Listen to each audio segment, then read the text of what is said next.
안녕하세요. 작은 국수집을 운영하며 60평생을 살아온 평범한 아줌마입니다.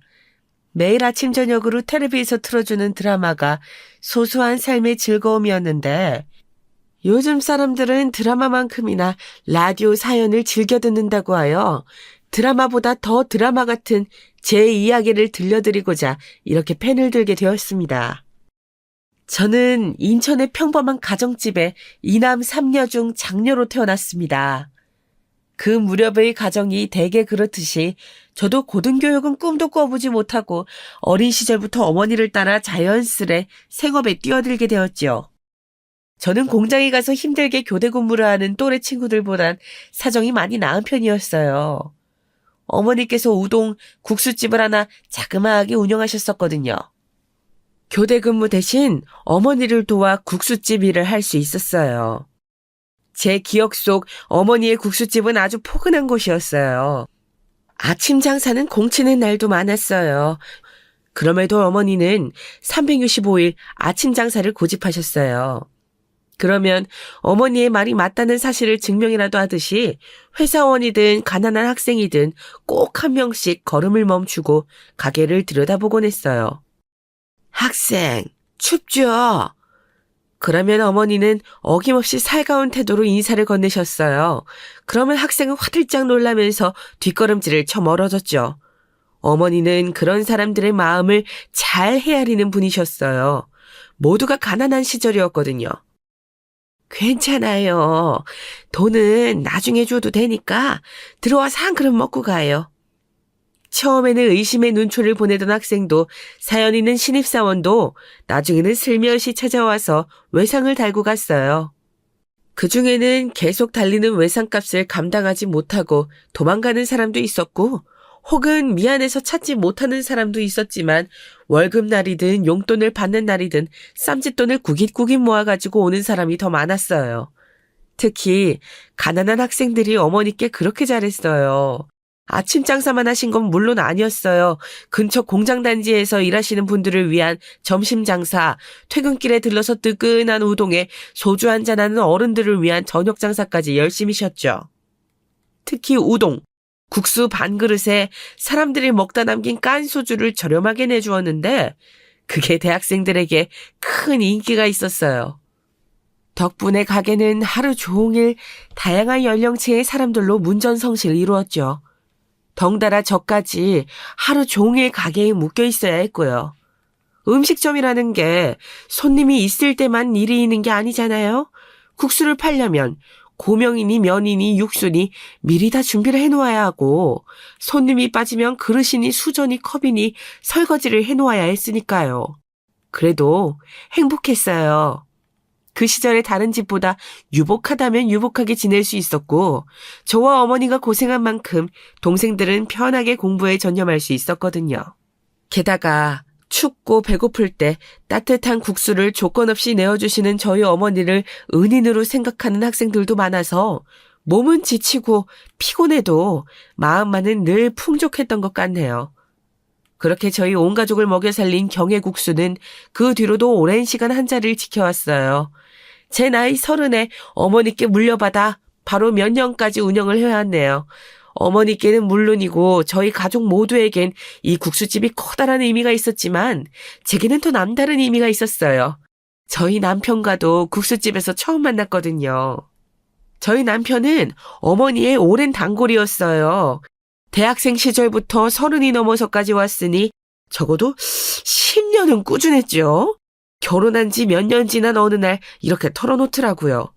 처음엔 돈도 없고 춥고 서러울 때 끼니를 챙겨주신 어머니가 감사해서 자주 찾아왔지만 나중에는 저 때문에 더 자주 오게 된 것도 있다고요. 수줍게 털어놓는 게 어찌나 귀엽든지요. 남편의 고향은 전북 순천이에요. 서울로 상경하고 싶은 마음에 학창시절 내내 주구장창 공부만 해서 기어이 서울에 있는 모대학에 입학을 했어요. 그러다 격동에 2학년을 보내던 와중에 불현듯 부모님께 학비를 지원받는 게 죄송스러워서 스스로 벌기로 했다나요. 그 길로 휴학계를 내고 일자리를 수소문한 끝에 인천의 한 공장을 소개받았대요. 아는 분의 소개로 들어가서 그런지 그때 기준으로 근무 조건은 꽤 괜찮았던 걸로 기억해요. 적어도 잔업이나 특근이 많아서 잠을 못 잘 정도는 아니었거든요. 어떻게 기억하냐고요? 거의 매일 저녁같이 일하는 사람들하고 저희 가게에 와서 술을 마셨거든요. 그때 일하던 공장에서 지원하는 기숙자도 있었는데 차마 청춘을 그런 곳에서 보내긴 싫었는지 공장 단지 근처에 하숙집을 얻었어요. 그 하숙집이 우연찮게 바로 저희 국수집 근처에 있었고요. 그러니 매일 부어라 마셔라 할 수도 있었던 거죠. 제 손으로 학비를 벌겠다던 남편은 술 사 먹느라 까먹고 저랑 데이트하느라 까먹고 한 5년쯤 일하다 그대로 저희 집에 대릴 사위로 들어앉았어요. 워낙에 어르신들에게도 싹싹하게 잘하는 사람이라 저희 부모님 마음에도 쏙 들었나 보더라고요. 결혼 이야기가 나올 때부터 저희 아버지가 남편을 데리고 다니면서 일을 가르치셨어요. 아버지는 건설 현장에서 장비를 다루셨었는데 그 당시에는 그런 일을 하려면 아름아름 아는 사람 소개로 들어가 한 1년 일을 배워야 했었거든요. 그만큼 수입이 괜찮았죠. 남편은 아직도 돌아가신 저희 부모님을 은인이라며 감사한 마음을 가지고 살아요. 너무 좋은 사람이죠. 어쩌다 보니 남편은 저희 아버지가 하시던 일을 물려받고 저는 저희 어머니가 하시던 가게를 그대로 물려받아서 살게 되었어요. 저희 가게야 워낙에 단골 손님도 많고 해서 바꿀 걱정은 안 해도 되었었고 남편의 일도 계속 잘 되어서 나중에는 작은 회사의 사장 자리까지 앉게 되었어요. 그리고 아들 하나 딸 하나 낳아서 화목하고 행복하게 딱 모난 구석 없이 남들처럼 살았죠. 그러다 보니 어느덧 60이나 먹었네요. 이제는 자식들도 다 키워서 시집 장가도 보냈고 그간 벌어놓은 돈으로 남편과 유유자적 신손노름이나 하며 살자고 다짐했죠. 가게를 정리하고 돌아 나오는 길이 어찌나 새삼스럽던지요. 하필이면 눈까지 펑펑 내려서 저와 남편은 손을 잡고 걸으며 옛 추억도 회상하고 감상에 젖어 눈물을 주르륵 흘리고 말았네요. 남편도 함께 사업을 하던 분들께 회사를 잘 양도하고 은퇴했어요.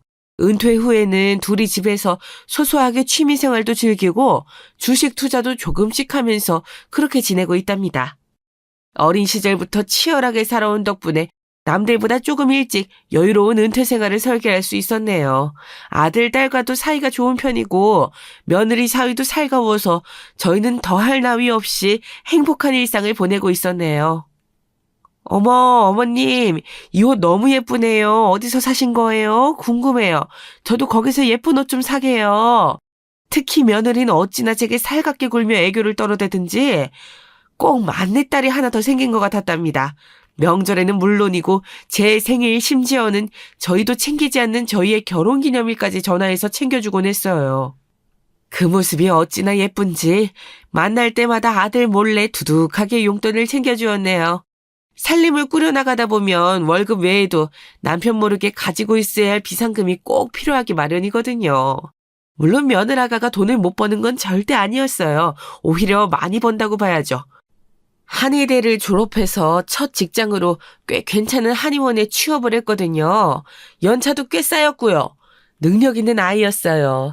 솔직히 처음 인사해 왔을 땐 아들에겐 과분하다 싶기도 했어요. 저런 아이가 뭐가 아쉬워서 우리 애를 만나나 그런 생각이 들 정도였다니까요. 예쁘지, 항벌 좋지, 직업 좋지, 성격 좋지 어느 하나 모난 구석 없이 예쁜 것이 꼭 우리 집안에 굴러들어온 복덩어리 같았어요. 어머님, 아버님하고 건강하게 오래오래 사셔야 해요. 아셨죠? 제가 이번에 보약 한 첩 지어서 보내드릴게요. 하루에 3번 꼭꼭 챙겨 드세요. 아셨죠? 꼭이에요. 어디 그것뿐인가요? 때 되면 보약도 지어보내고 공진당이다 뭐다 몸에 좋다는 환도 챙겨보내고 제 부모에게 하는 것보다 더 지극정성으로 저희를 대해주었지요. 이런 며느리를 어떻게 예뻐하지 않을 수 있겠어요.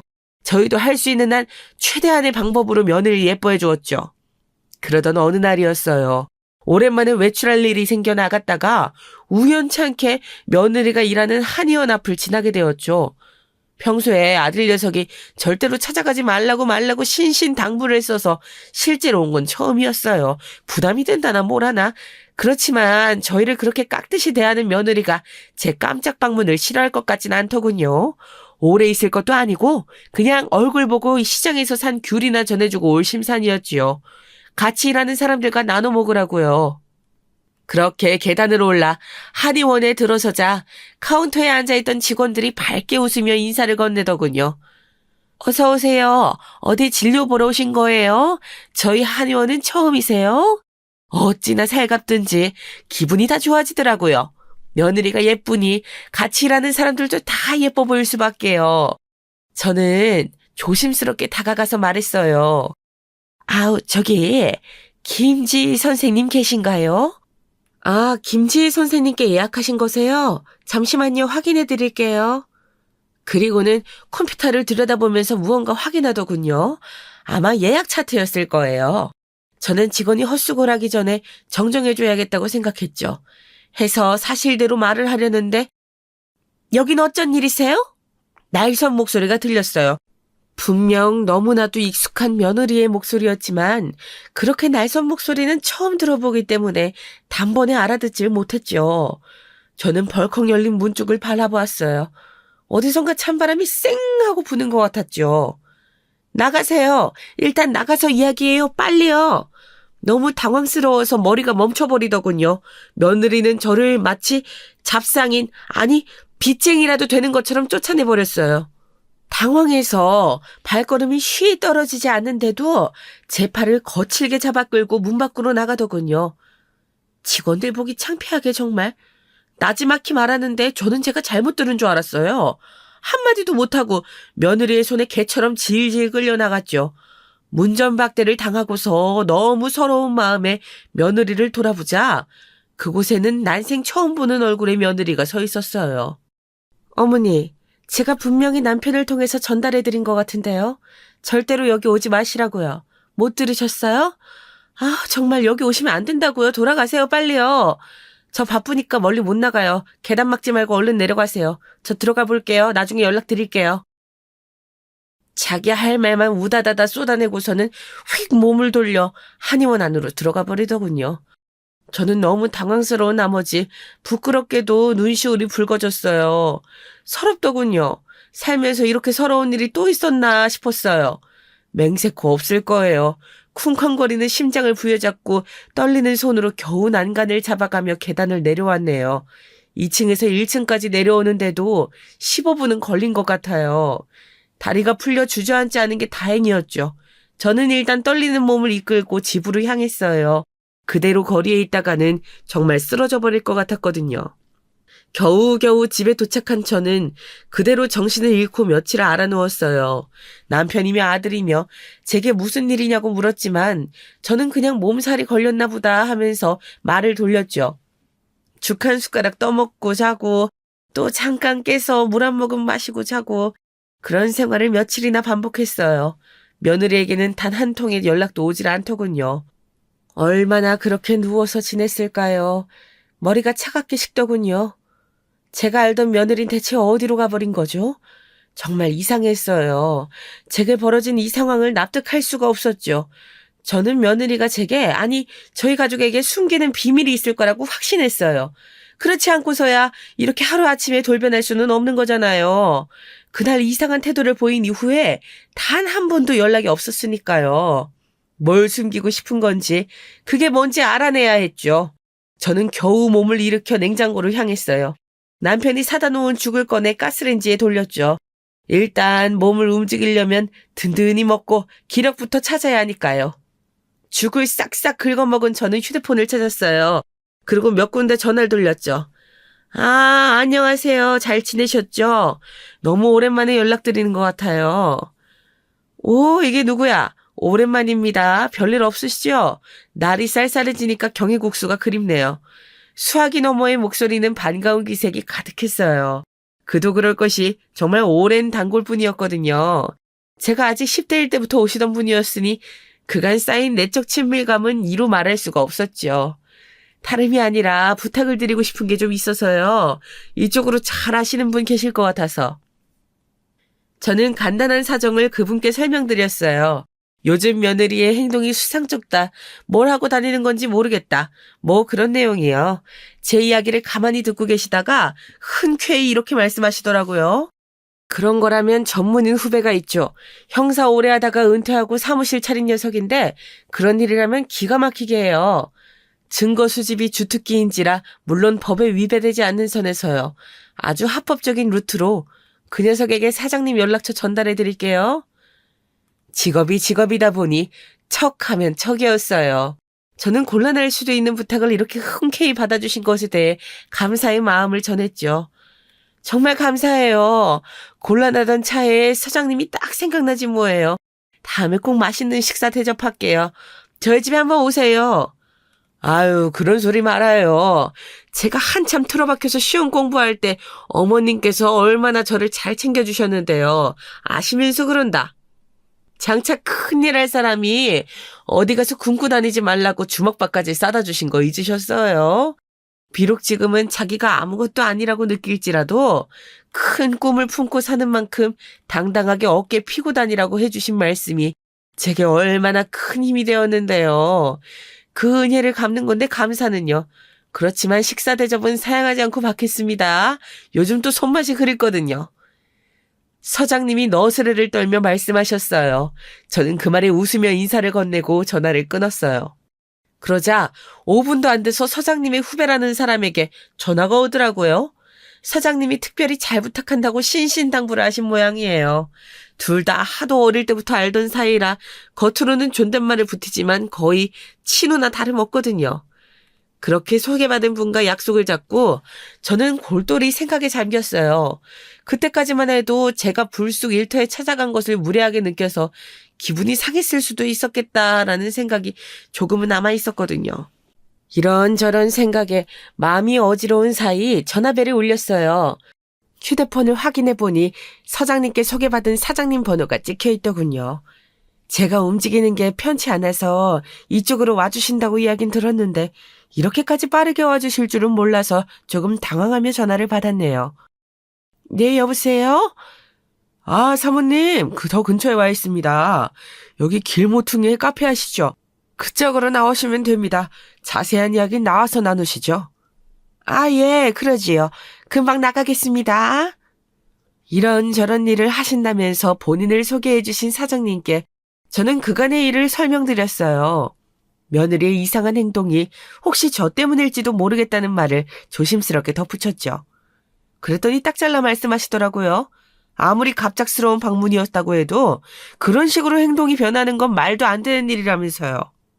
이런 일을 전문으로 하다 보니 남들보다 촉이 발달한 편인데 딱 느낌이 오신다는 거예요. 분명 무언가 있을 거라고 자기만 믿고 2주일만 기다려주시라고 의미심장하게 말씀하시는데 괜히 저까지 비장해지더군요. 저는 서장님께 전문가분을 소개받은 만큼 믿고 기다리겠다고 말을 전하고 자리를 정리했어요. 그리고 싱숭생숭하는 사이 시간은 훌쩍훌쩍 가버렸죠. 그동안 며느리에게 단 한 통의 전화도 오지 않은 건 당연한 일이었고요. 아들 녀석에게 전화를 해볼까 했지만 그것도 괜히 꼴이 우스워 일단은 기다리기로 했답니다. 그리고 대망의 약속 날, 일전에 카페에서 마주 앉은 사장님의 표정이 뭔가 이리 심상치 않게 돌아간다는 사실을 암시했어요. 혹시 이 사람이 누군지 아세요? 사장님은 제게 어떤 남자의 사진을 내밀었어요. 식당에 앉아 누군가를 기다리는 모습을 몰래 찍은 사진이더군요. 그렇지만 난생 처음 보는 사람이었고 사장님께 모르는 사람이라고 솔직하게 얘기를 했습니다. 사모님 놀라지 말고 들어주세요. 그리곤 아주 조심스럽게 이야기를 꺼내더군요. 며느님에게 상간남이 있습니다. 저는 충격에 눈을 질끈 감고 말았어요. 어느 정도 예상을 하고 마음의 준비도 했지만 그렇다고 해서 충격적이지 않은 건 아니었으니까요. 저는 떨려오는 몸을 겨우 붙들어 잡으며 물었어요. 언제부터? 그 인간은 대체 어떤 인간인가요? 막상 지금 닥친 상황을 물어보려니까 어디서부터 어떻게 이야기를 꺼내야 할지 감이 안 오더라고요. 그러자 사장님은 난처한 표정으로 다시 한번 저를 진정시켰어요. 사모님, 사실 이런 건 저도 처음 봅니다. 이쪽 일을 5년째 하고 있지만 이런 말씀 죄송스럽지만 며느님이 아니 그 여자 아주 악질 중에 악질입니다. 이건 또 무슨 소린가 싶었어요. 상간남에 대해 이야기해달라고 했는데 며느리더러 악질 중에 악질이라뇨? 물론 저와 저희 아들을 속이고 바람을 핀 건 정말 잘못된 일이지만 그렇다고 해서 저렇게까지 나쁜 소리를 하는 게 이상했어요. 안 좋은 예감이 들었죠. 그 애에게 더 엄청난 비밀이 숨겨져 있을 거라는 예감이요. 그리고 그 예감은 적중하고 말았죠. 그게 무슨 제가 더 알아야 할 이야기가 있나요? 사장님은 어려운 말을 꺼내려는 듯이 계속해서 말을 골랐어요. 저는 편하게 말씀하셔도 된다고, 여기까지 온 이상 어느 정도 각오는 되어 있다고, 어떤 말을 들어도 놀라지 않겠다고 사장님을 거듭 안심시켰죠. 그제서야 하나씩 이야기를 해주시더라고요. 그 여자 심각하더라고요. 아드님과 결혼하기 한참 전부터 내연관계에 있던 남자가 있습니다. 슬쩍 조사해보니 한의원에서 같이 일하는 직원들은 오히려 그 남자를 남편으로 알고 있는 것 같더군요. 한의원에도 자주 드나드는 모양이고요. 몇 년씩 장기 근속하는 간호사가 없어서 딱히 이상하게 생각하는 사람은 없었습니다. 그러니 사모님이 방문하신 게 달갑잖을 수밖에요. 아니, 그 정도로 표현이 안 될 만큼 당황할 수밖에요. 그 여자도 참 어리석네요. 그게 숨긴다고 숨겨질 일인지 아닌가? 하긴 지금까지 잘 속여왔으니 앞으로도 지금처럼만 잘 숨기자, 뭐 그런 마음이었을 수도 있겠네요. 그 남자는 뭐 하는 인간인가요? 저는 속에서 올라오는 뜨거운 화를 겨우 삼키며 물었어요. 관광지에서 작은 호텔을 몇 개 운영하고 있다나 주변에는 그런 식으로 소개하고 다니는 모양인데 조사해보니 죄다 거짓말이었습니다. 투자 명목으로 여기저기 돈이나 뜯어내고 다니는 전형적인 사기꾼이에요, 이 새끼. 더 가관인 건 그 여자 공범이더라고요. 그 둘한테 당해서 벼르고 있는 사람이 한둘이 아니라고 하대요. 아무것도 모르고 계셨다가 날벼락 맞으실 뻔했습니다, 사모님. 어떻게 하실까요? 제가 뭐든 돕겠습니다. 이 연놈들 싸그리 묶어서 콩밥 처먹게 할 수도 있고요. 사회적으로 매장시키는 건 일도 아닙니다. 어떻게 하시겠어요? 사장님이 분개하며 말씀하시더군요. 아마 제가 느낄 심적 괴로움과 당혹스러운 분노를 어느 정도 덜어주고 싶으셨던 모양이에요. 저는 이야기를 가만히 곱씹다가 마지막으로 물었어요. 그런 여자가 대체 왜 저희 아들과 결혼한 건지 이해할 수가 없었거든요. 그럼 저희 아들은 저희 아들과는 왜 만난 걸까요? 혹시 결혼을 통해 뭔가 빼먹으려고 그런 거였을까요? 솔직히 모르겠습니다. 지금까지와는 다른 패턴을 보이고 있거든요. 혹시 모르죠? 과거를 싹 청산하고 평범하게 살아보려고 했는지도요. 그러려면 먼저 그 남자와의 관계를 먼저 정리할 것이지 어이가 없네요. 저는 결심했어요. 그 여자에게 직접 물어보기로요. 여기서 우리끼리 추측하고 망상한다고 해서 해결될 일이 아닌 것 같았거든요. 이러고 앉아있는 사이에도 불쌍한 아들 녀석은 그 여자에게 사랑한다며 다정한 눈길을 보내고 있겠구나. 그렇게 생각하니 충격에 멍 때리고 있을 틈이 없었어요. 그 여자가 저지른 일들, 사기든 바람이든 싹 다 정리해서 받아볼 수 있을까요? 증거가 될 만한 것들이요. 사례는 톡톡히 할게요. 부탁드립니다, 사장님. 제가 고개를 숙이며 부탁하자 사장님이 놀란 목소리로 말씀하셨어요. 아이고, 사모님 이러지 마세요. 이러면 제가 서장님을 뵐 면목이 안 섭니다. 제가 현직에 있을 때부터 서장님께 얼마나 도움을 많이 받았는데요. 부득이한 사정으로 일 그만두고 막막할 때 이 일을 추천해 주신 것도 서장님이셨어요. 그리고 물심양면으로 저를 도와주셨죠. 그 은혜를 갚는다고 생각하고 있습니다. 그러니 사모님, 제발 고개 드세요. 이러시면 제가 정말 면목이 없습니다. 아무리 그래도 그렇지. 이렇게 중대한 일을 도와주시는데. 사모님 국수가 그렇게 맛있다면서요. 서장님이 어찌나 자랑하시는지 그걸 여태 못 먹어본 게 제 한입니다. 이번 일 잘 끝내고 저 뜨끈하게 국수나 한번 말아주세요. 저는 그거면 됩니다. 그렇게 말씀하시면서 허허 웃으시는데 어찌나 감사하던지요. 서장님이 괜히 이분을 소개시켜 주신 게 아니구나 싶더라고요. 저는 거듭 감사를 드리면서 자리에서 일어났어요. 이 일은 사장님께 맡겼으니 이제 저는 제가 할 수 있는 일을 하기로 했죠. 먼저 아들에게 전화를 걸었죠. 여보세요? 아들. 엄마야. 엄마가 아들 너무 보고 싶어서 그런데 오늘 퇴근하고 와줄 수 있을까? 혼자 와. 아들한테 할 말도 있고. 그래. 끊어. 좀 이따 보자. 어떻게 전해야 할지 모르겠지만 일단은 그 여자와 떼놓아야 하겠다 싶어서였죠. 증거를 모으고 그 여자에게 지옥을 선사할 때까지 아들에겐 비밀로 할까 생각도 해봤지만 그건 차마 아들에게 못할 짓 같아서 어렵더라도 오늘 이야기해야겠다 싶었어요. 그 악랄한 여자랑 며칠을 더 같이 살게 하기도 싫었고요. 아들은 별 의심 없이 그러겠다고 대답을 했어요. 그리고 다시 서장님께 전화를 걸었죠. 서장님, 저예요. 그때 소개시켜주신 후배분이 너무 일을 잘해주셔서요. 그런데 서장님, 제가 한 가지 부탁을 더 드려야 할 것 같은데 괜찮을까요? 아, 그렇다면 다행입니다.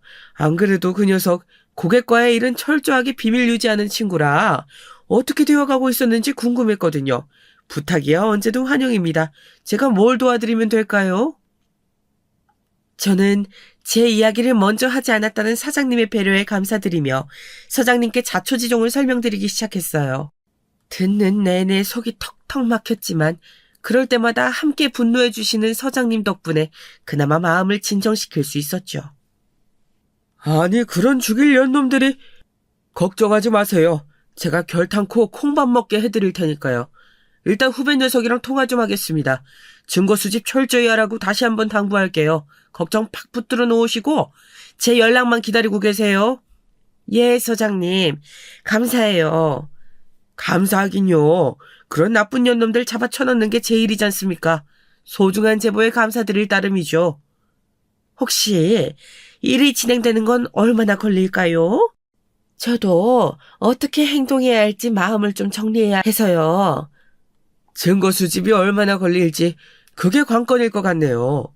확실한 증거만 나오면 바로 영장 신청해서 구속수사 진행할 텐데 아마 못해도 2주면 수사 시작되지 않을까 싶습니다. 예, 감사해요, 서장님. 조만간 한번 초대드릴게요. 일 잘 끝나고 후배분이랑 같이 오세요. 맛있는 식사 대접할게요. 어휴, 듣던 중 반가운 소리네요. 꼭 그렇게 하겠습니다. 진행 상황은 제가 다시 전달드리도록 하겠습니다. 또 연락드릴게요. 마음 놓고 쉬고 계세요. 전화를 끄는 저는 굳은 표정으로 다짐했어요. 이 년놈들 눈에서 피눈물 흘리게 해주마. 그러나 시간이 지날수록 마음 한구석에서 막막한 감정이 올라오더군요. 아들에게는 또 남편에게는 이 상황을 어떻게 설명해야 할지 너무나도 막막했거든요. 오늘따라 하늘이 야속하기만 했죠. 그렇게 신세 한탄을 하는 사이에도 시간은 꾸준히 흘러 어느새 아들의 퇴근 시간이 다 되었어요. 잠시 기다리고 있자 초인종 소리가 울리더군요. 어머니, 저 왔어요. 아들이었어요. 오는 길에 시장이라도 들렀는지 손에는 과일이 잔뜩 들려 있었죠. 아유, 뭘 이런 걸 들고 왔어. 저는 괜히 미안해진 마음으로 아들이 건넨 비닐봉투를 받았어요. 그 안에는 제가 좋아하는 귤과 샤인머스켓, 사과가 한가득 들어있었어요. 이렇게 따뜻하고 다정한 아들에게 그런 잔인한 현실을 이야기해야 하는 지금의 상황이 너무나도 괴로워서 견딜 수가 없었어요. 아들 녀석은 아무것도 모르고 되려 저를 걱정하더군요. 엄마, 표정이 안 좋네. 혹시 어디 아파요? 병원이라도 다녀왔어? 제 나이가 나이이니만큼 아들이 제 건강에 신경을 많이 썼거든요. 건강검진도 꼬박꼬박 보내주고 영양제도 한아름 사다 주고요. 아니야 그런 거. 일단 앉자. 피곤하지? 아, 고생 많았어 우리 아들. 저는 아들의 등을 토닥여주고 등을 꼭 끌어안았어요. 그런 여자인 줄도 모르고 까마득히 여태 살았으니 안쓰러웠죠. 또 앞으로 벌어질 일이 어디 보통 일인가요? 사랑하는 부인이 사기꾼에 자기보다 더 오래 만난 남자가 있다는 사실까지 알게 될 텐데요. 저는 일단 아들을 식탁에 앉혔어요. 따뜻한 밥이라도 한 끼 먹이고 이야기를 하려는 거였죠. 아무것도 모르는 아들은 식탁에 앉아 요즘 사는 이야기를 술술 늘어놓았어요. 평소라면 맞장구 치며 잘 들어줄 수 있지만 오늘은 그게 안 되더라고요. 특히 그 여자 이야기를 할 때요. 그래서 저희가 아들 밥 다 되었어. 맛있게 먹자. 저도 모르게 말을 끊고 말았죠. 아들은 제 태도가 이상했는지 잠깐 저를 쳐다보다가 이내 별일 아니겠지 하면서 숟가락을 들었어요. 저는 진한 된장찌개에 따뜻한 쌀밥을 먹는 아들을 안쓰러운 눈으로 한참 보다가 입을 열었어요. 아들, 실은 엄마가 오늘 할 이야기가 있어서 부른 거야. 그러자 아들의 표정이 진중하게 바뀌더군요. 그럴 줄 알았어. 어쩐지 오늘 계속 이상하더라고. 무슨 일인데요, 엄마? 어디 아픈 건 아니지? 아들의 걱정스러운 눈을 보자 입이 떨어지질 않더군요. 그래도 어쩌겠어요. 매도 먼저 받는 게 낫다고 나중에 더 시간이 지난 뒤에 알게 되는 것보다 한시 빨리 알게 되는 게 낫겠죠. 아들, 놀라지 말고 잘 들어. 엄마 말 끊지 말고 차분하게 끝까지 듣는다고 먼저 약속해. 아, 무슨 이야기인데 이렇게 뜸을 들여요. 약속할게. 절대 엄마 말 안 끊고 끝까지 들을게. 며느라기. 그러니까 지희 이야기야. 저는 힘겹게 입을 열었어요. 최대한 아들이 상처받지 않게 그동안의 일을 설명하기 시작했죠. 처음 한의원에서 보여준 이상한 태도부터 서장님께 부탁해 뒤를 캔 사실까지요. 처음에는 제게 뒷조사까지 시킨 거냐며 화를 내던 아들 녀석도 그 여자의 파렴치한 이중생활에 관해 듣게 되자 얼굴이 파랗게 식더군요. 결혼 전에 오래 만나던 남자가 있다는 얘기를 듣고는 거의 폭발할 듯이 온몸을 떨었어요. 듣자 하니 그 남자를 본 적이 있다고 하더라고요. 지방에서 호텔 운영하고 있는 사촌 오빠라고 소개를 했다나? 다정하게 구는 게 이상하긴 했지만 원래 사이가 좋은 사촌 남매지간이었거니 했대요. 정말 파렴치하죠. 지 남편에게 내연남을 당당하게 소개시켜주다니요. 저는 그 말을 듣고 또 우라통이 터져서 저도 모르게 가슴을 치며 울었어요. 그러자 아들 녀석도 저를 안아주며 같이 눈물을 흘리더라고요. 자기가 결혼을 잘못해서 제게 불효를 한 것 같다면서요. 가장 힘든 건 아들 녀석일 텐데 지 엄마를 더 먼저 생각하는 모습에 저는 더 가슴이 아파졌어요. 저희는 한참을 끌어안고 펑펑 울었죠. 그리고는 다짐했어요. 철저하게 복수해주겠다고요. 그냥 콩밥을 먹이는 걸로는 성에 차질 않을 것 같았어요. 저는 한참 울고 진이 빠진 아들에게 제 계획을 설명했어요. 이 계획이 성공하려면 아들의 도움이 필요했거든요. 이야기를 다 들은 아들은 집에 가서 짐을 싸가지고 나오기로 했어요. 하루라도 그 여자랑 같이 살게 할 수는 없잖아요. 그 여자에게는 급하게 출장이 잡혔다는 핑계를 둘러대기로 했죠. 아마 얼씨구나 좋다 싶을 거예요. 지 남편이 없는 동안 내연남이랑 신나게 즐길 생각에 들떠서 말이에요. 생각할수록 괘씸했지만 지금은 어디 한번 할 테면 해봐라. 하고 싶은 거 다 해라 싶기도 했어요. 그럴수록 잡을 증거는 늘어나고 정도 확실히 떨어질 테니까요. 그날부터 저희의 복수가 시작되었어요. 우선 가장 먼저 한 일은 그 여자의 사회적 지위를 추락시키는 일이었어요. 사기꾼 주제에 꼴의 한의사라고 남들을 우습게 보면서 하대하는 꼴을 더 봐줄 수 없었거든요. 이 일은 후배 사장님이 맡아서 해주셨어요. 한의원 직원분들에게 SNS 메시지로 은근하게 소문을 내기 시작한 거예요. 먼저 새로운 SNS 계정을 만들고 거기다가 이런 글을 게시하였어요. 안녕하세요. 한의사의 탈을 쓴 사기꾼에게 대해 폭로하고자 이 같은 글을 게시합니다. 인천 소재의 한 한의원에서 일하고 있는 김모 씨는 수억대 사기의 주범입니다. 공범인 최모 씨와 내연 관계에 있으며 둘은 각자의 가정이 있습니다. 그리고 같이 일하는 한의원 직원들의 SNS에 좋아요를 누르는 거죠. 그러면 자연스럽게 들어와서 읽게 된다나요? 신원을 특정할 수 없게 모호하게 적었지만 같이 일하는 직원들은 충분히 이 글에서 말하는 김모 씨가 그 여자라는 걸 유추할 수 있을 테고 100%는 아니니 대놓고 물어보지는 못하고 결국 저들끼리 수군거리게 된다는 거였어요. 그런 게 사람을 미치게 하잖아요. 사람들이 내 이야기를 하면서 나를 피하는 것 같은데 그게 뭔지는 죽어도 알려주지 않고 인간의 심리를 교묘하게 이용한 방법이었죠. 이렇게 일주일이면 피가 싹 마를 거라나요? 사장님의 예상은 적중했어요. 한의원에서 일하는 직원들이 그 게시물에 좋아요 표시를 누른 거예요. 확실히 읽었다는 증거였죠. 그것도 한두 명이 아니라 전부 다요. 그렇다는 건 분명히 내부적으로 말이 돌고 있다는 뜻이라고 했어요. 소문이 시작된 거죠. 동시에 다른 작전도 착착 진행되었어요. 이번에는 보다 직접적인 방법으로요. 슬며시 숨통을 조일 때였죠. 이미 증거는 충분히 모았고 사기 피해자들과도 연락을 해둔 상태라 고소장을 접수하는 일이 오래 걸리지는 않았어요. 안 그래도 피해자들이 그 인간을 찾는 데 혈안이 되어 있더라고요. 사정을 들어보니 그 남자 쪽으로 접수된 고소장은 많은데 그 여자까지 묶여서 고소된 적은 없었나 봐요. 아마 한패인 줄 모르고 있었던 거겠죠. 누가 알았겠어요. 당당하게 한의원에서 한의사로 일하고 있는 여자가 사기의 공범일 줄. 다들 내막을 알고는 분개하더라고요. 그 여자가 앞에 나서서 바람잡이 역할을 톡톡히 했다나 봐요. 사기를 당한 뒤에는 자기도 당했다면서 미안하다면서 펑펑 울어댔다나요. 이미 접수되었던 고소장에 새로 작성한 고소장과 증거를 더해 접수를 마쳤어요. 아마 며칠 안에 그년놈들 핸드폰으로 고소장 접수 소환 연락이 갈 거였죠. 그 남자는 특별한 직장이 없으니 당장 달아날 수는 있지만 그 파렴치한 여잔 그럴 수 없겠죠. 직장이 있으니까요. 물론 그 남자가 달아나지 못하게 확실하게 붙잡을 계획도 필요했어요. 두 년놈들에게 모두 천벌을 내려야 속이 시원할 것 같았거든요. 저는 며칠 뒤에 다시 그 여자가 일하는 한의원을 찾아갔어요. 속을 한번 뒤집어 놓으려고요. 이번에는 아무것도 모르는 손님인 척 접수를 하고 있었죠. 그랬더니 아니나 다를까 그 여자가 튀어나와선 또 제게 막말을 하더군요. 아니 왜 또 오셨어요? 예? 제가 오지 말아달라고 그렇게 부탁을 드렸는데 제 말이 말 같지 않으세요? 어머나, 아니 왜 그러세요 선생님? 저는 그냥 침이나 좀 맞으려고 왔는데 제가 한의원에 오면 안 될 이유라도 있는 건가요? 뭐가 문제라도? 저는 존댓말로 능청을 떨며 그 여자의 비위를 살살 긁었어요.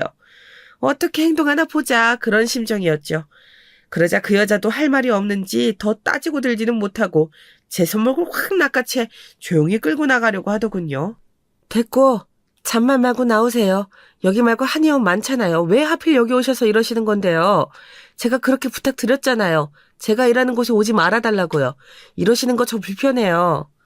아니, 나도 며느리가 놔주는 침 좀 맞아보겠다는데 얘가 대체 왜 이래? 못 찔리는 거라도 있니? 저는 손목이 붙들려 나가면서도 일부러 카운터에 들릴락말락한 목소리로 말했어요. 어디 간 좀 줄여봐라. 이런 거였죠. 사실 지금쯤 사장님이 펼친 작전 덕분에 직원들 사이에서는 불륜여다 뭐다 하는 구설로 시끄러울 테니 이렇게 수상쩍은 행동은 그 소문에 더 불을 지필 좋은 장작이 될 거였죠. 저기 옆에 사거리 한의원으로 가보세요. 거기가 침은 잘하니까요. 일하시는 곳에 이렇게 불쑥 찾아오시면 저 정말 불편해요. 곤란하고요. 그러니까 제발 찾아오지 마세요. 제발요. 아유, 한의사 며느리 드린다고 했을 때는 침도 맞으러 가고 보약도 쥐어 먹으러 가고 할 수 있겠다고 좋아했는데 이게 뭐람. 남보다 더하네 남보다 더해. 문전박대도 이런 문전박대가 없어. 알았다. 다시는 안 찾아오마. 저는 일부러 들으라는 듯이 큰 소리로 궁시렁대면서 계단을 내려왔어요. 가까이 있던 직원들에게는 아마 들렸을지도 모르죠. 내려가면서 슬쩍 뒤를 쳐다보니 그 여자는 저를 신경 쓸 여력도 없다는 듯이 머리를 짚고 한숨을 쉬고 있었어요. 슬슬 궁지에 몰리는 모양이었죠. 그렇지만 이 정도에서 끝나면 섭하죠. 그간 속은 게 있는데요.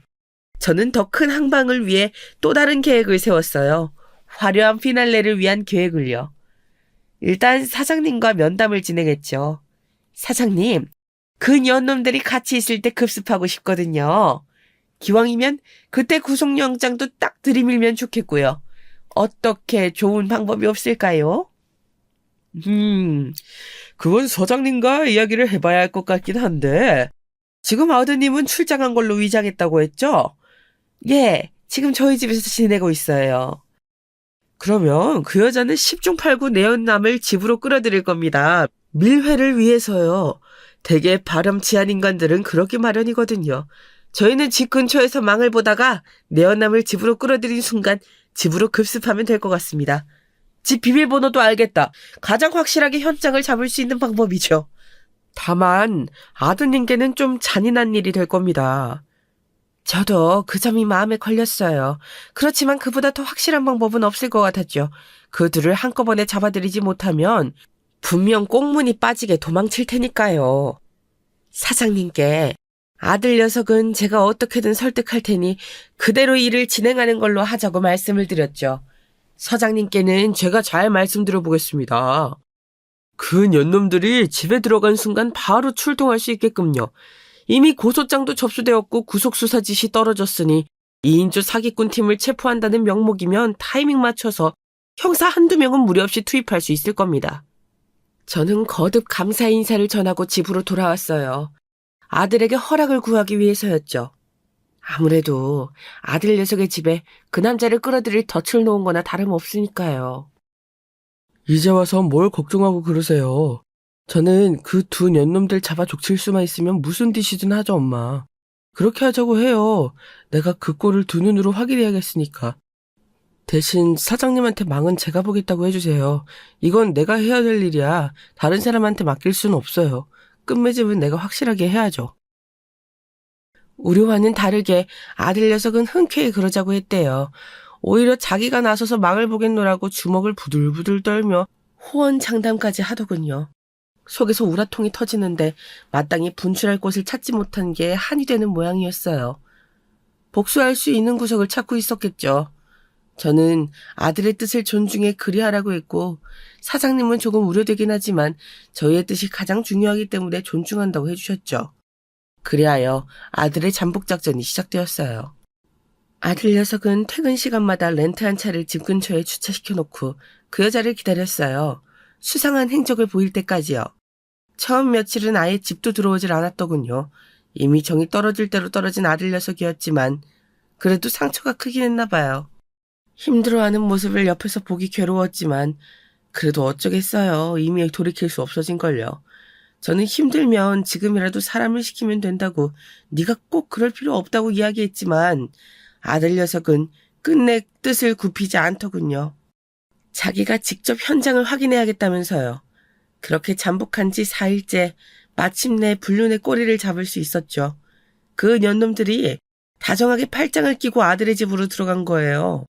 아들 녀석은 분개할 표정으로 그 남자의 부인에게 전화를 걸었어요. 이것 또한 미리 약속이 된 거였죠. 사실 사장님을 통해 불륜의 증거를 잡자마자 남자의 부인에게 연락을 취했어요. 당신의 남편과 내 며느리가 바람을 피우고 있다. 그것도 꽤 오래된 사이 같다. 뭐 그런 이야기를 전했죠. 자초지종을 듣고 난 여자는 처음엔 조금 경계하는 듯 했으나 핸드폰으로 전송한 몇 장의 증거 사진을 보고는 끝내 그럴 줄 알았다면서 안 그래도 이혼을 준비하고 있었는데 이번 기회에 정말 끝장을 내야겠다면서 분개하더라군요. 내심 다행이었어요. 사기꾼인 걸 알고도 가정을 이룬 거면 어쩌나 같은 편으로 포석하기 힘들겠다 하는 생각도 없진 않았거든요. 저희는 미리 만나서 약속을 정했어요. 불륜의 현장을 급습해서 빼도 박도 못하게 만들자는 약속이요. 그럼 그 남자는 구속이 될 테고 피해자들에게 합의금도 물어야 할 테니 빨리 이혼 서류에 도장을 찍고 재산을 분리해 놓으라는 이야기도 함께 전했죠. 적어도 제가 보기에 그 여자는 잘못한 게 없어 보였거든요. 사장님도 그분에게는 공범의 정황이 보이지 않는다고 했고요. 다행이라면 다행인 게 이미 한참 전부터 몰래 이혼 준비를 하느라 재산 분할을 어느 정도 마친 상태였더라고요. 덕분에 홀가분한 마음으로 작전을 실행할 수 있게 되었죠. 그렇게 전화를 받고 불이 나게 달려온 그 남자의 부인과 함께 집을 급습했어요. 둘이서 아주 난리가 났더군요. 홀딱 벗은 채로 이도저도 못하고 있는 둘에게 큰 소리를 치며 카메라를 들이밀었어요. 이 쌍년아, 내가 이럴 줄 알았다. 감히 내 아들의 침대에서 이딴 짓을 해? 이게 무슨... 여보... 두 년놈들이 당황해서 말도 제대로 못하고 옷을 주워 입지도 못한 채로 어정쩡하게 저희를 올려다보더군요. 여보, 그게 아니라... 그 남자는 뭐라고 변명을 하려다가 자신의 꼴을 상기했는지 말을 잇지 못하더라고요. 사기꾼의 혓바닥도 이럴 때는 도리가 없는가 보지? 제가 비아냥대자 그 염치 없는 년이 오히려 큰 소리를 치더군요. 대체 이게 뭐 하는 짓이세요, 어머니? 카메라 치우세요. 치우시라고요. 그리고 당신 출장 간다면서 다 거짓말이었어? 내 약점이라도 잡으려고 그런 치졸한 짓을 꾸민 거야? 정말 그런 거야? 치졸한 짓? 김지희 너 진짜 끝까지? 아주 적반하장이 따로 없더군요. 하긴 저 정도로 낯짝이 두꺼워야 사기꾼도 하는 거고 사기 결혼도 하는 거겠죠. 아들은 말문이 막히는지 욕도 하질 못하고 한숨만 푹 쉬었어요. 저는 아들의 모습에 마음이 아프고 그년 하는 짓에 어이가 없었지만 여기서 무의미한 말싸움을 해봐야 입만 아팠기 때문에 그냥 한번 엿을 먹이고 말았어요. 그리고 밖을 향해 소리쳤죠. 형사님들 슬슬 들어오셔도 될 것 같아요. 그 순간 밖에서 대기 중이던 형사님들이 집 안으로 우르르 들이닥쳤어요. 꼭 암행어사 출두야를 외치는 암행어사라도 된 기분이었죠. 아들은 참담한 심정이었겠지만 솔직히 저는 속 시원했달까요? 그제야 남자가 소리치더군요. 무슨 짓이에요 이게? 간통죄 폐지된 지가 언젠데 말로 합시다 말로. 이거 안 놔?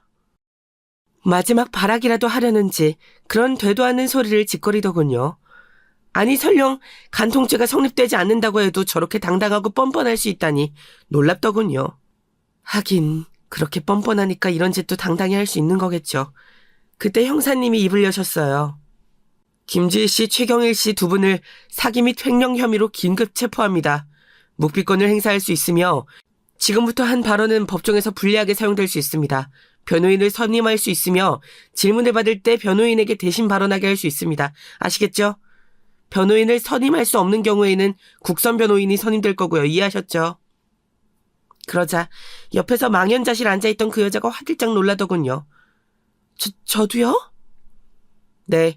김지희 씨도 최영일과 같은 건 사기 공범 혐의로 고소장 접수되었고 증거가 너무 많아서 구속수사 영장 떨어졌습니다. 문자로 조사받으러 오셔야 된다고 고지했는데 못 받아보셨어요? 얼른 일어나서 옷 입으세요. 자세한 얘기는 서에서 합시다. 그 여자의 벙찐 표정이 아직도 눈에 선하네요. 얼굴이 울그락불그락 달아올라서는 차마 변명도 못하고 옆에 떨어진 옷만 겨우 주워 입더군요. 당신 후회할 거야. 손에 수갑을 찬 채로 끌려나가면서도 저를 향해 이죽이더군요. 그 꼴이 우스워서 저도 한마디 해주었죠. 후회는 누가 하게 될까? 네 꼴을 봐. 외간 남자랑 뒹굴다가 반쯤 헐벗은 채로 수갑 차고 나가는 주제에 후회는 무슨. 뒤통수에 그렇게 외치고 나니 속이 다 후련하더군요. 지난날에 문전박대당한 수모를 다 갚아준 기분이었어요. 이제 그간 저희 모자를 속인 대가를 톡톡히 받아내야겠죠. 저희도 사기 결혼 혐의로 김지희 저 여자를 고소한 상태였어요. 정신적 피해 보상도 톡톡히 걸었고요. 물론 지금 찍은 영상은 앨범이 안 나오게 잘 편집해서 한의원 원장님께 보내드릴 거고 그럼 해고당하는 건 시간 문제겠죠. 소문이야 직원들이 알아서 내줄 테니 사회적 지위와 명예도 땅에 떨어질 테고요. 그런 생각을 하니 속이 다 후련했어요. 구속이 되든 피해자들에게 합의금을 물어주든 앞으로 어딜 취업하든 졸졸 따라다녀줄 작정이었죠. 물론 영상을 찍은 핸드폰을 들고서요. 한바탕 폭풍이 지나간 뒤로 모든 일은 착착 일사천리로 진행되었어요. 도와주신 분들이 많아서요. 아들 녀석은 졸지에 이혼남이 되었지만 그게 뭐 대수인가요? 더 심각한 일이 벌어지기 전에 미연에 방지한 걸 다행으로 여기려고요. 아들 녀석도 그렇게 생각하는 모양이더라고요. 다행이라면 다행이었죠. 뭐 저한테 보여주는 모습이 전부는 아니겠지만요. 그 속이 어디 제 속이겠어요. 아무리 저희를 속이고 바람을 폈다고 해도 사랑하는 사람인데 하루아침에 그 마음이 싹 사라질 수도 없는 노릇이잖아요. 자기가 가장 속 쓰릴 텐데 괜히 저나 남편이 받을 충격을 더 생각하는 것 같아서 마음이 또 어렵더라고요. 스스로를 먼저 다스리면 좋을 텐데요. 듣기론 그 여자한테 몇 번이나 연락을 받았다고 해요. 변명이나 들어보자는 식으로 이야기를 들어줬더니 하는 말이 가관이 돼요. 뭐 뻔하죠. 정말 사랑해서 결혼한 거다. 이 남자랑은 과거의 실수 때문에 얽혀있는 바람에 어쩔 수 없이 계속 만난 거다. 그러다 아들 녀석이 넘어가질 않으니 나중엔 협박당했다는 식으로 이야기를 했다네요. 물론 그 남자 쪽에선 절대 그런 사실이 없다고 이야기를 하죠. 완전히 공범이었고 어떤 때는 그 여자가 먼저 나서서 설계를 할 때도 있었다고요. 서장님이 힘써주신 덕분에 아주 사소한 과거의 잘못들까지 먼지 털리듯 탈탈 털어내고 있어요. 아마 실형은 면치 못할 거라고 하더라고요. 건수가 우원하게 많아서요. 피해 보상도 해줘야 할 거고 저희가 건 사기 결혼 소송도 있으니 아마 앞으로의 인생은 크게 고달파질 거예요. 이 정도면 훌륭하게 복수한 셈 쳐도 되겠죠? 요즘엔 아들 녀석과 남편 그리고 저까지 셋이 유유자적 함께 시간을 보내고 있어요. 신혼집으로 얻었던 전셋집은 처분해버리고 일단 저희 집에 들어와 살고 있거든요. 그쪽으로 머리도 두기 싫다나요. 그럴만도 하죠. 다시는 겪고 싶지 않을 경험을 했으니까요. 이제 다시는 결혼 같은 거 생각도 하기 싫다고 학을 때네요. 평생 부모님이나 모시고 살면서 하고 싶은 거 실컷 다 할 거라나요. 저는 아들 녀석이 기죽지 않고 제2의 인생을 씩씩하게 살아낼 수 있도록 최선을 다해 도와줄 생각이에요. 저희 행복하게 잘 살 수 있겠죠? 지금까지 길고 긴 파란만장한 제 사연이었습니다. 끝까지 함께 들어주시고 공감해주시고 환해주신 구독자 여러분께 감사 인사드리면서 사연 마치겠습니다. 감사합니다. 안녕하세요. 얼마 전에 아주 오랜만에 만나게 된 지인 모임이 있었어요.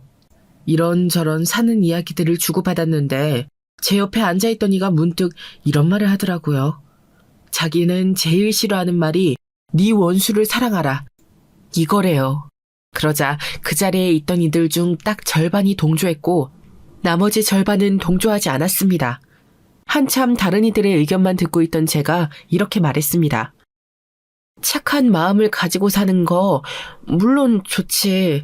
그런데 사람 마음이라는 게 책에 나오는 근사한 이론처럼 흘러가는 게 아니더라. 네 원수를 사랑하라는 말 나도 별로인 것 같아. 그리고 개인적으로 정말 싫어하는 말이 나도 한 가지 있는데 그게 뭔지 알아? 바로 피는 물보다 진하다는 표현이야. 난 이것보다 부질없는 것도 세상에 참 없을 거라는 생각이 들더라. 평소와 다른 저의 기색을 느낀 것인지 지인들이 살짝 어리둥절해하는 것 같았어요. 저는 괜히 쓸데없는 말을 얹은 건가 싶어서 금세 후회가 되었지만 그건 순전히 제 진심에서 우러나온 말이긴 하였습니다. 어렸을 적에는 제가 나중에 커서 번듯한 지인 모임을 가지는 어른이 될 거라곤 상상을 못했었던 것 같아요. 우선 가난한 편이었거든요. 비단 돈이 없는 경제적 빈곤을 겪고 있었을 뿐만 아니라 지식적인 면에서도 일상을 살아가는 데 도움이 되는 다른 측면들에서도 저는 꽤 결핍을 겪는 아이였습니다. 그 언젠가 불우이웃의 현황을 알려주는 텔레비전 프로그램을 보는데 스튜디오에 나온 연예인들이 불우이웃들을 보면서 무척 안타까워 하더라고요. 나라에서 지원해주는 것들이 있는데 신청만 하면 도움을 받을 수 있었을 텐데 왜 그렇게 답답하게 힘들게 지내왔는지 모르겠다면서 죄다 탄식을 뱉었습니다. 그건 가진 자들의 시선이에요. 아는 자들의 생각이죠. 못 배우면 모릅니다. 도대체 나라 경제가 어떻게 돌아가는 건지, 정치가 어떻게 되어가고 있는 건지, 무슨 제도가 생겨나고 있는 건지, 어떻게 해야 나라 돈을 받아먹을 수 있는 건지 정말로 가난한 사람들은요. 이걸 알지 못해요. 스마트폰이 전 연령층에 자리 잡은 현재에 와서도 그 현상은 유효합니다. 그러니 과거에는 어땠겠나요? 그야말로 무지했죠. 그냥 가난하게 태어나서 보고 자란 세상이 그게 다인 줄 알고 사는 거였어요. 살면서 좋은 사람들을 만나거나 좋은 기회를 잡거나 공부에 두각을 보이거나 이런 명확한 탈출 방법들이 있었으나 제 친정 식구들을 비롯한 제 주변인들은 대부분 해당되지 못했습니다. 집에 방이라는 게 따로 없었어요. 문이 존재하는 독립공간은 오로지 화장실 뿐이었죠. 그런 구조의 집에서만 저는 성인이 될 때까지 살았습니다. 공부를 잘하지 못했어요. 불행 중 다행인 건 불량하진 않았다는 거죠. 제 친정언니, 오빠 전부 학창시절과 청춘을 아무렇게나 사는데 허비하였습니다. 내내 보고 자란 그들을 닮아가지 않았다는 건 제가 타고난 본성 자체가 탈선과는 멀었듯 싶네요. 친정 부모님의 사랑 온전하게 받아본 적이 없었어요. 하루하루 세상을 원망하고 불평하면서 간신히 벌어먹고 살기에 급급했으므로 자식들 중에 막내라고 한들 굳이 예뻐하면서 아껴주면서 없는 돈을 투자해줄 여유 따위는 친정 부모님께 없었겠지요. 어른이 되어서는 두 분을 이해하게 되었으나 학창시절에는 많이 서러웠어요. 애정결핍이 늘 있었던 것 같네요. 아무도 저를 챙겨주지 않았고 정말 알아서 살았습니다. 돈이 필요하면 아르바이트를 해서 벌어야 했어요. 그렇게 되면 자연히 공부할 시간은 더 줄어드는 것이었죠. 대학은 언감생심 꿈꾸지 않았던 것 같아요. 성인이 되자마자 저는 일자리부터 잡았습니다. 지방에 있는 대기업 이름을 단 공장이었어요. 일부러 집에서 탈출하고 싶어서 기숙사 제도가 있는 곳을 더욱 택했죠. 처음 월급을 받고서 통장에 찍힌 숫자들을 봤을 때 정말 길바닥에서 엉엉 울었어요. 너무 좋아서요. 그리고 신기해서요. 몸이 아픈 줄도 모르고 피곤한 줄도 모르고 열심히 일만 했습니다. 그러다 보니 제가 다른 분들의 눈에 들어왔나 봐요. 어느 날 고참 언니가 저한테 오더니 그러더라고요. 너 나랑 똑같은 지역 출신이더라. 내가 지금 여기서 아예 자리를 잡았지만 아직 고향 친구들, 지인들하고 매일 연락하면서 지내거든. 다른 게 아니고 너 혹시 남자친구 만들 생각은 없어? 쭉 지켜봤는데 네가 성실하고 책임감도 강한 것 같아서 괜히 이상한 남자들 꼬임에 넘어가기라도 할까봐. 그 생각하니까 너무 아까운 거야. 네가 일할 줄만 알지 남자는 모르잖아? 이런 상태가 제일 위험하다. 그러니까 혹시 생각 있으면 나 통해서 남자친구 한번 만들어봐. 남자친구요? 저는 제가 못난 탓인지 가족도 친구도 누구 하나 의지할 상대를 가져본 적이 없어요. 그런데 연애라니 너무 딴세계 얘기 같아요. 저랑은 상관없는 얘기 같아서 죄송한데 그냥 거절할래요. 저는 단호하게 거절했으나 고참언니는 박박 우겨대면서 상대의 연락처를 저에게 건네주었어요. 이 지역을 떠나 다시 고향으로 돌아가게 된다면 연락이나 해보라면서 말이죠. 그 남자가 제 고향과 아주 가까이에 살았거든요. 저는 그런 소리까지 다 들어놓고서 그냥 잊고 살았습니다. 고참어머니는 그 후로 반년 후 갑자기 일을 그만뒀고 사라졌어요. 제가 유일하게 편하게 생각했던 사람이었기에 너무 서운했습니다. 그래서인가 더 이상 그 일에 미련이 없어졌고 오래 할 일은 아닌 것 같아서 그만두었어요. 본가로 돌아왔지만 제가 돈을 모아왔을까봐 어디 주워 먹을 게 없을까 싶어서 눈에 불을 켜는 친정 식구들이 너무 싫어서 저는 기숙사가 제공되는 일자리를 구한 척 연기하면서 자취방을 구했습니다. 짐 정리를 하다가 문득 연락처에 적힌 종이를 발견했어요. 고참 언니가 생각이 났고 웬 용기가 솟은 저는 그 번호에 연락을 해보았습니다. 금방 받더라고요. 저보다 4살 위의 그 남자는 고참 언니의 먼 지인이었으며 별로 친한 사이도 아니었고 무엇보다 여자를 소개받는다는 건 꿈에도 모르고 있었어요. 어이가 없더라고요. 신기하게 닿은 인연 그냥 흘려보내기 아깝다는 상대의 말에 이끌려 한번 만나보았습니다. 그리고 시간이 지나 결혼까지 하게 되었네요. 저와 비슷한 환경에서 자라온 남편과 공감대가 많았어요. 심지어 남편은 저를 만나기 몇 달 전에 양친을 교통사고로 여인바까지 있었습니다. 둘 다 가정 안에서 애정결핍을 안고 살아왔기에 서로를 잘 보듬었던 것 같아요. 남편은 위로 결혼한 형이 있었으나 제가 보기에 형제가 별로 친하지 않았습니다. 남편이 말하기를 아주버님은 집안의 이단아 같다고 했어요. 없는 형편에도 혼자 꾸역꾸역 공부하고 일찍 돈 벌고 악착같이 살더니 꽤 안정적인 집안의 여자를 만나서 대릴 사위로 들어간 인물이었으니 딱 저처럼 살아온 남편하고는 결이 다르신 분이었던 거예요. 저는 형님과 여자끼리 나름 친목을 다져보고 싶었으나 그렇게 되지 않았어요. 아예 곁은 안 내주셨으니까요. 그래서 어색하고 경직된 사이로 계속 지냈어요. 저희 부부는 아들을 낳고 비록 풍족하진 않아도 알콩달콩 살아갔습니다. 저희 아이라서가 아니라 정말 똘똘하고 야무졌어요. 키울 맛이 낫달까요? 아이가 자랄수록 남편은 책임감을 느낀다면서 열심히 밖에 나가서 일을 했지요. 그렇게 세월이 흘러갔습니다. 모처럼 저희 세 식구가 외식을 하고 들어온 날이었어요. 그날 저희 아이와 남편이 나눈 대화가 기억이 나네요. 외식을 한 게 행복했는지 아이는 집에 오는 길에 콧노래를 흥얼거렸고 남편은 점점 머리가 커져가서 자기 의력을 피력하기 시작한 아이에게 이런 질문을 했습니다. 우리 도영이 혹시 아빠한테 그동안 서운한 거 있었으면 지금 털어놔봐. 그럼 아빠가 다 들어줄게. 아빠가 나한테 관심을 줬으면 좋겠어. 나한테 아빠는 신경을 안 써주는 것 같아. 그러자 아이가 내놓은 대답에 남편이 깜짝 놀랐었죠. 그런 말을 들을 줄은 몰랐다고 나중에 저한테 그러더군요. 아이를 위해서 늘 열심히 일을 하며 돈을 벌었고 아이가 친구는 누구를 사귀었는지 책은 얼만큼 읽고 있는지 이런 것들을 알고 있기도 했기 때문에 남편은 그런 식의 말을 아이로부터 듣게 될 거라고는 상상도 못했었대요. 아빠가 우리 도영이한테 얼마나 관심이 많은데 우리 도영이가 아빠를 잘 몰라서 그러는 거야. 아니야. 아빠야말로 나를 잘 모르잖아. 내가 친구랑 싸웠는지 안 싸웠는지 아빠는 한 번도 물어본 적 없었어. 좋아하는 책이 어떤 건지 물어봐 준 적도 없었고, 내가 좋아하는 색깔이 뭔지도 아빠는 몰라. 엄마는 다 아는데.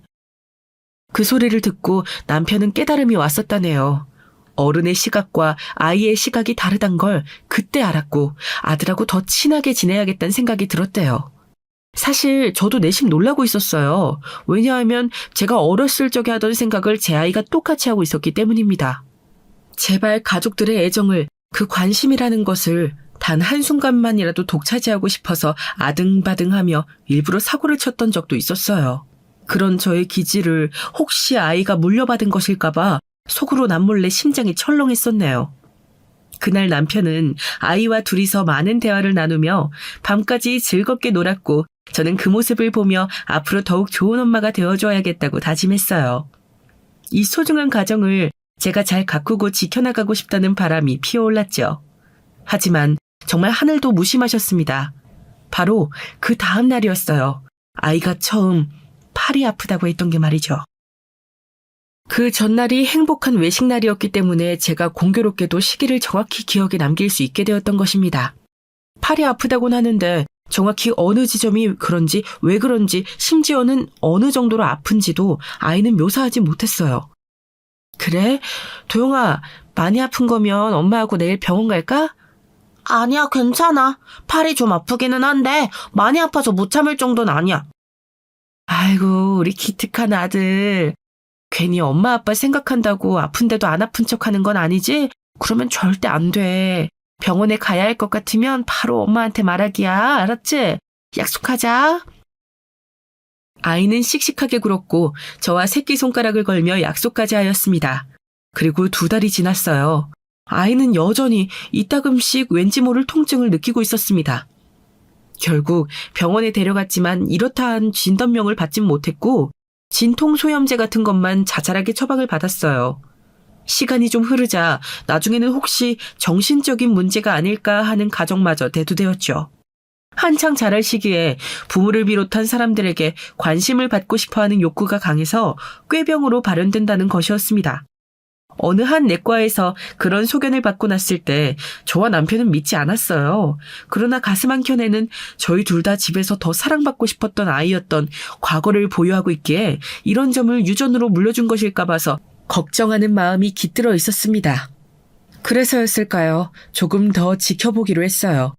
사실 별다른 뾰족한 수가 없다고 생각하던 시기이기도 했기 때문에 더욱 심리적인 문제일 것이라는 가정에 힘이 실리기도 했습니다. 그러나 지금 생각하면 아이에게 너무 미안한 일이 되었죠. 그런 식으로 시간을 더 허비하면서 아이를 힘들게 하면 안 되는 것이었어요. 우리 효자 그 어린 나이에도 부모 걱정시키기 싫어서 웬만한 아픔을 꾹 참아 눌러서 지내고 있었던 거예요. 도저히 억누를 수 없을 정도가 되었고 가끔씩 팔에 힘이 쭉 빠지기도 하였으며 걷다가 주저앉기까지 하게 된 아이를 보며 저희 부부는 절망했습니다. 그제서야, 그때가 되어서야 깨달았던 것이죠. 이건 뭔가 대단히 심각한 병이라는 사실을 말이에요. 이래서 무지는 죄라는 말이 있나 봅니다. 무지함에서 비롯된 안일함이 자식을 괴롭게 만들었으니 저희 부부는 부모 자격이 없었습니다. 그때부터 아이를 들쳐업고 무조건 큰 병원으로 갔어요. 대학병원에 찾아간 끝에 아이가 희귀질환에 걸렸다는 사실을 마주할 수 있었습니다. 발병 원인은 모른다고 하였어요. 정확히 밝혀진 게 아무것도 없다고 하셨죠. 저희 부부는 거의 울면서 그 희귀 질환에 대한 설명을 들었습니다. 손뇌의 일부분이 비대하게 돌출되면 척수액이 뇌로 잘 공급되지 않아서 척수와 뇌의 비어있는 공간에 축적되어 물주머니와 같은 형상을 나타내게 됩니다.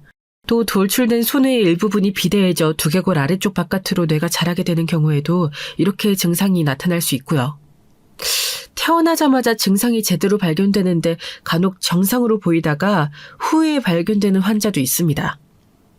그게 저희 아이라는 건가요, 선생님? 저희 아이 그동안 많이 힘들었겠죠?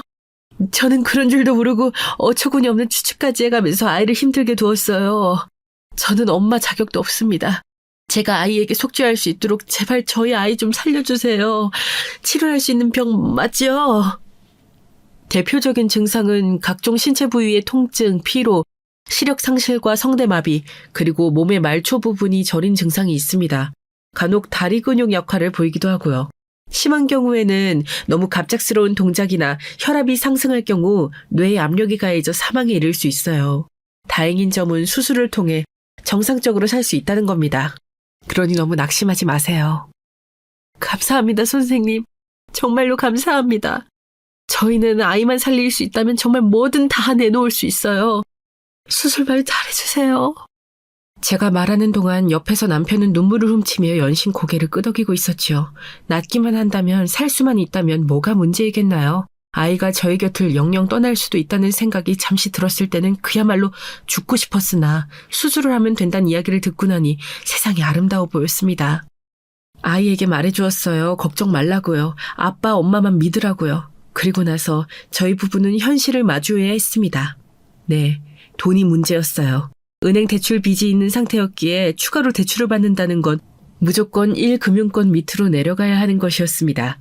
게다가 비참하였던 사실은 제가 당시에 신용불량자였어요. 왜냐하면 친정엄마가 제 명의를 가져다 쓰셔서 그리 만드셨거든요. 그런 마당인데 친정 식구들에게 손을 벌린다는 건 아예 상상조차 안 되었습니다. 저희 부부는 머리를 싸맨 끝에 아주버님과 형님을 찾아뵙기로 하였어요. 먼저 전화를 드렸었죠. 남편이 자기 형하고 하는 통화를 옆에서 제가 들었습니다. 형, 잘 지내지? 다름이 아니라 형하고 형수님한테 부탁을 좀 하고 싶은 게 있어서 그러는데 전화로 할 이야기는 아닌 것 같고 주말에 잠깐 볼 수 있을까? 우리가 갈게. 우리라니? 재수 씨하고 온다는 거야? 왜? 그냥 지금 말을 하지 그래. 아니, 지금 말하기는 좀 그런데 우리 도영이 있잖아. 아픈 지 벌써 오래됐는데 원인을 못 찾아서 한참 헤매고 있었던 거 형도 알지? 그거 관심 받고 싶어서 꾀병 부렸던 거 아니야? 도영이가 네 친자식은 맞나 보다. 어쩜 그렇게 아빠하고 아들이 닮았냐? 나약해 빠져선 잔머리만 얄밉게 살살 굴려다니는 게 아주 똑 닮았네. 잔머리라니 형은 무슨 말을 그렇게... 아니, 지금 이럴 게 아니고 우리 도영이가 희귀 질환을 앓고 있대. 수술을 하면 정상적으로 살 수 있지만 수술 못 받으면 목숨까지도 위험할 수 있어. 뭐?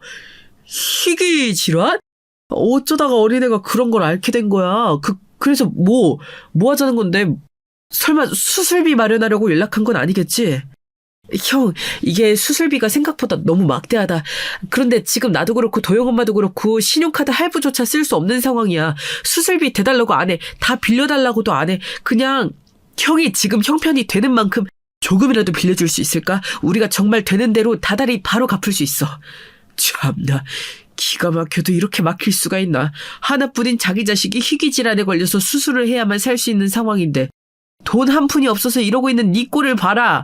네가 살아온 인생이랑 고작 이 정도 되는 것이고 너는 고작 그 정도의 부모밖에 안 된다는 거야. 옆에서 듣는데 그 대목에서 정말 울컥하더라고요.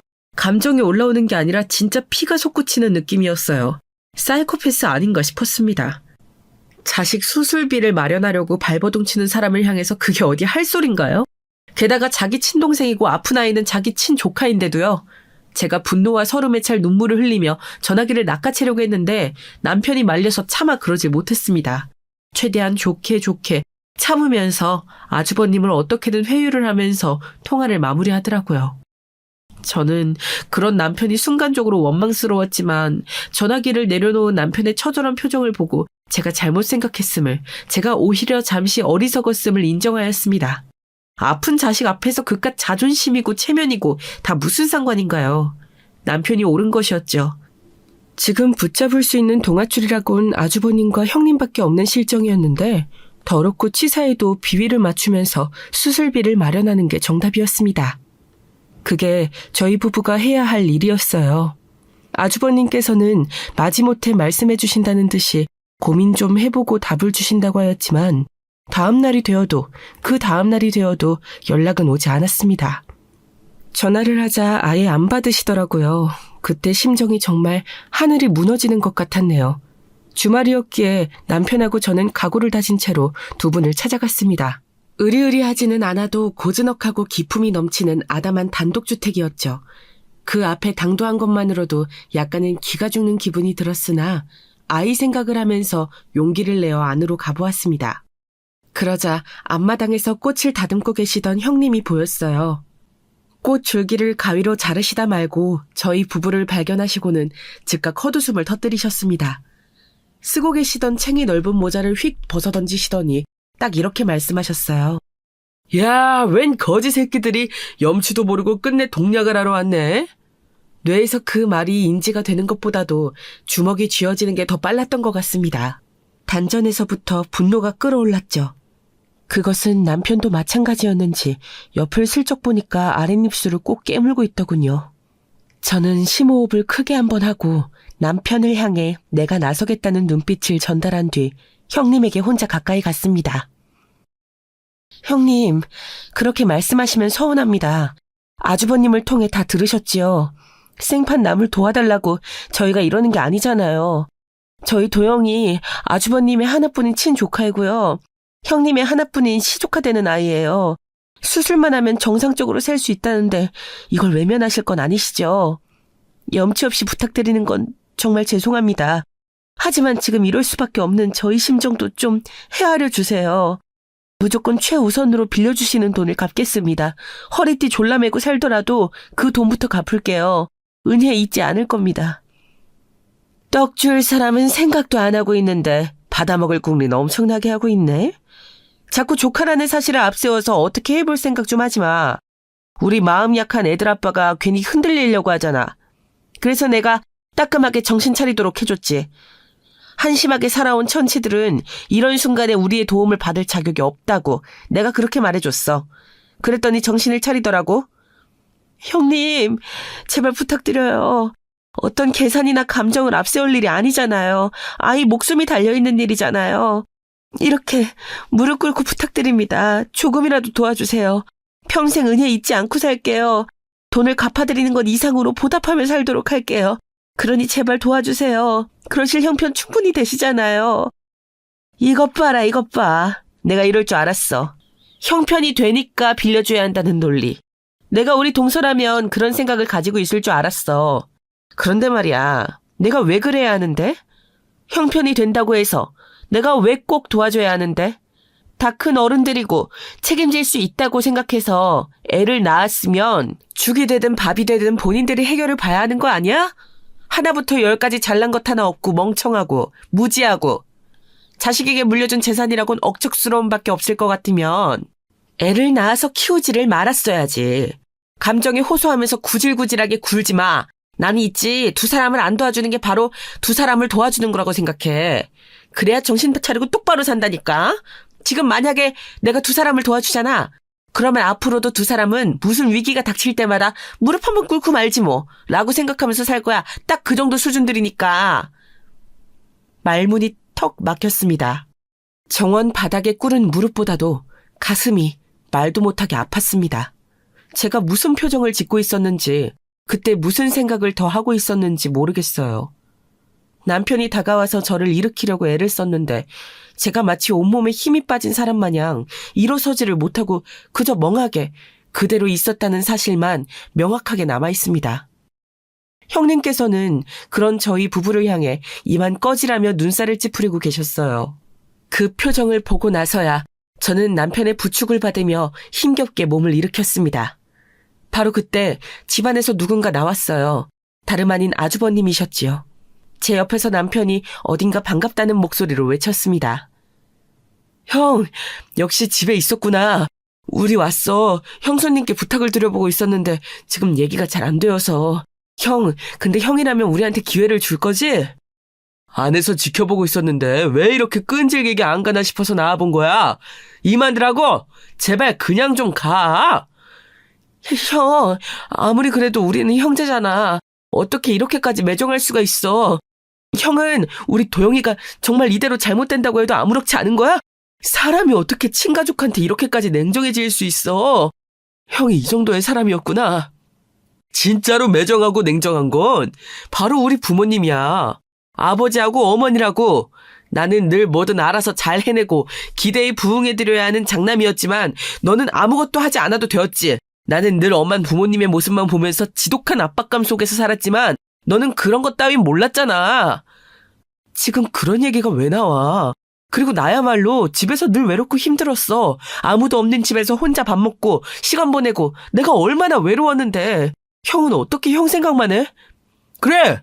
난 내 생각만 한다. 그래서 너한테 빌려줄 돈은 먹고 죽을래도 없어. 됐냐?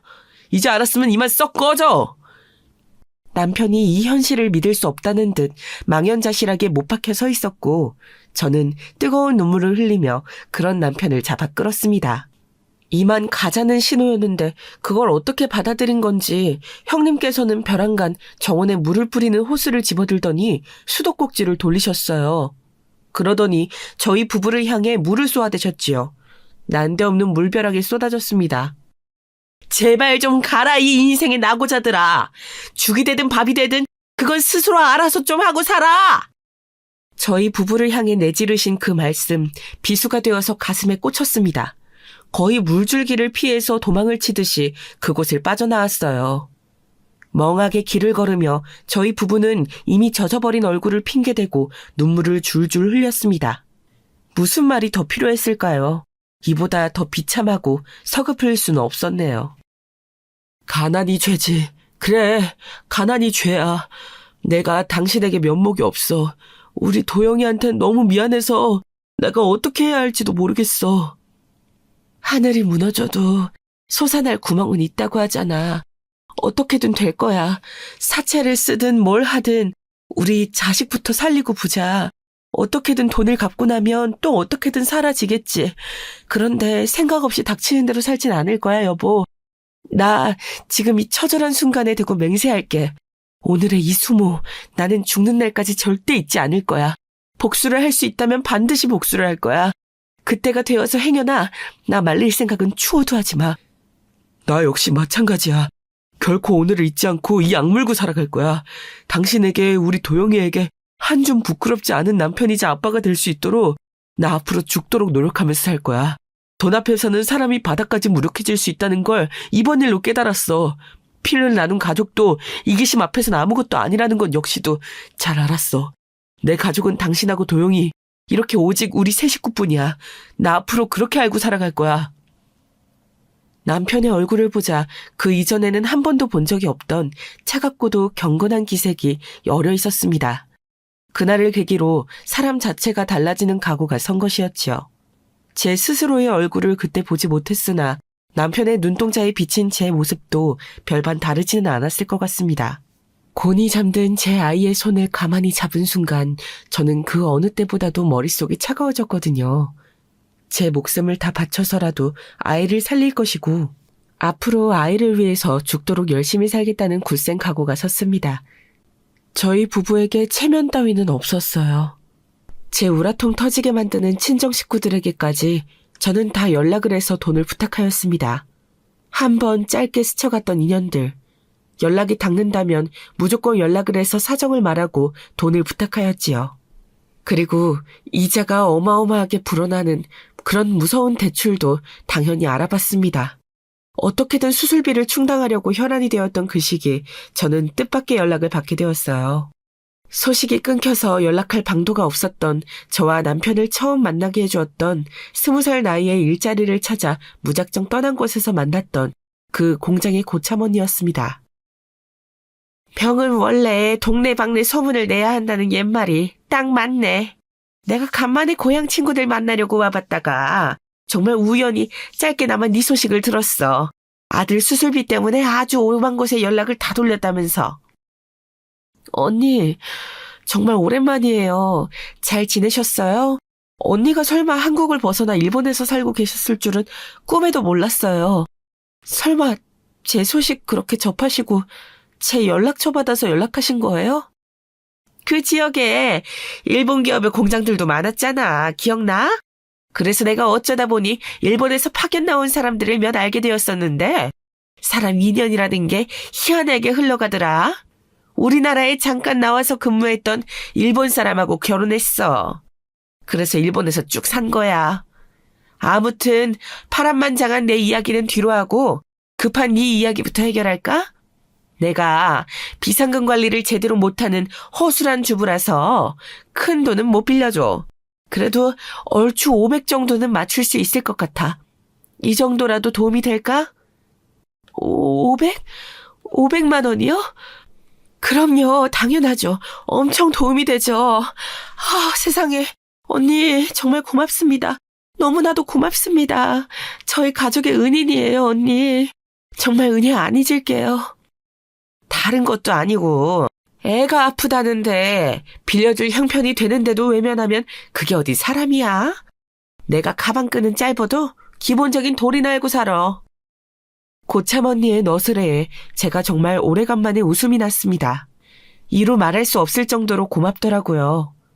비단 돈뿐만이 아니라 그 무렵 제가 형님과 아주버님 일로 인간 불신에까지 걸릴 정도였는데 고참 언니 덕분에 그건 막을 수 있었던 것 같아요. 그리고 남편의 친구들, 지인들이 다들 돈 빌려주기 어려울 것처럼 굴어서 가망이 없는 줄 알았지만 십시일반으로 조금씩 돈을 모아서 저희 부부에게 내어주었습니다. 그때 정말 눈물이 났던 게 각자 10만 원, 20만 원 이렇게 조금씩이나마 돈을 모아서 힘을 합쳤었다는 거예요. 그 마음들이 너무나도 감동이었어요. 그 결과 저희 아이는 무사히 수술을 받을 수 있었습니다. 뇌 그리고 척수를 건드리는 수술이었기 때문에 결코 쉽지 않았고 수술 후에도 병원 생활을 하며 상태를 지켜봐야만 했어요. 더 오래 있을수록 돈이 더 들었지요.